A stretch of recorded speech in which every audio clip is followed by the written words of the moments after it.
Scott again, and today I'm in a bathroom and I've been tiling the bathroom.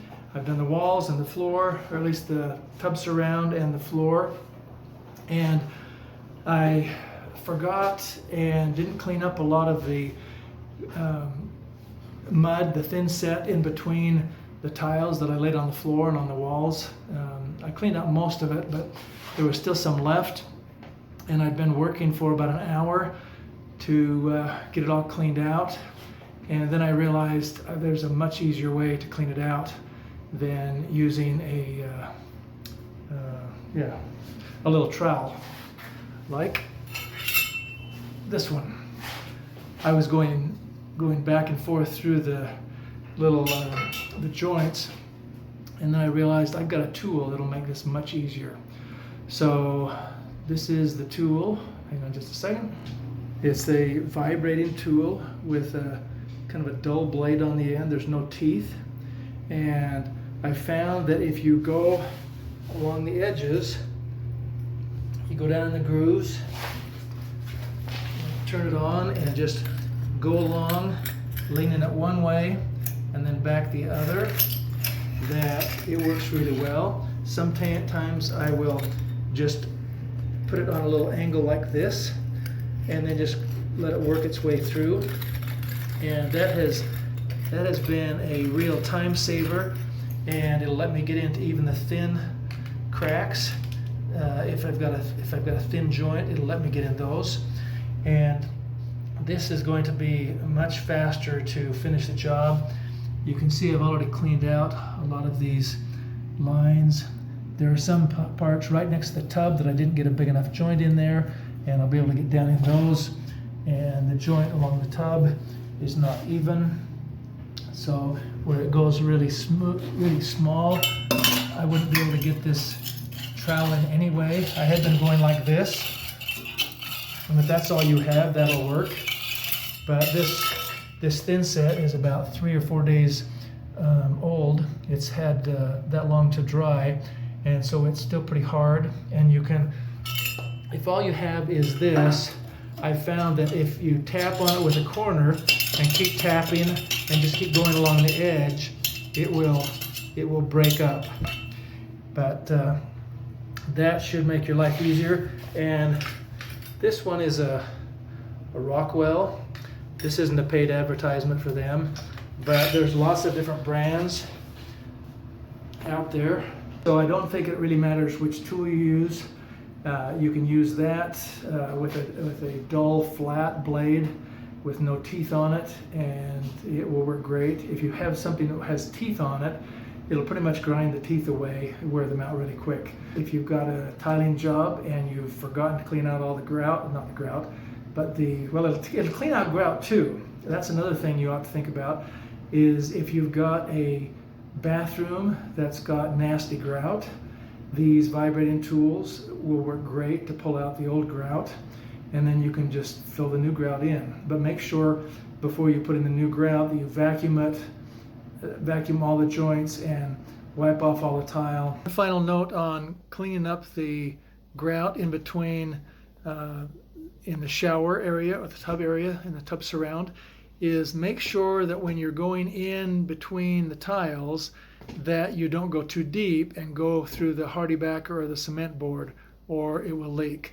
So just be careful, don't go too deep, keep it shallow, and it'll work out fine. And remember to wear your dust mask.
So in many ways, it's like a little jackhammer.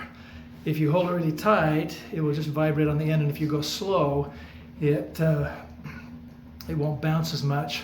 But sometimes I hold it more on the end, away from the blade, so it'll bounce a little bit, and it's just like a little jackhammer, and it'll pound it. And you notice that it's scampered across the tile a few times, and this is porcelain tile, so it's pretty tough. But you're gonna have to be careful with what other kind of tile you use. If you've got something that's really fragile, it could break it or crack it or chip it. But with this, where I was trying to do a video, I was just using it one-handed. So if I was using both hands, I'd have much better control. But anyway, if this works for you, if you enjoyed this, give me a thumbs up and subscribe so you can see the other videos in my channel. What do you call these things? In my channel. Yeah. And leave any comments down below, anything else you want me to look at or do, and I'll see you next time. Thanks for watching.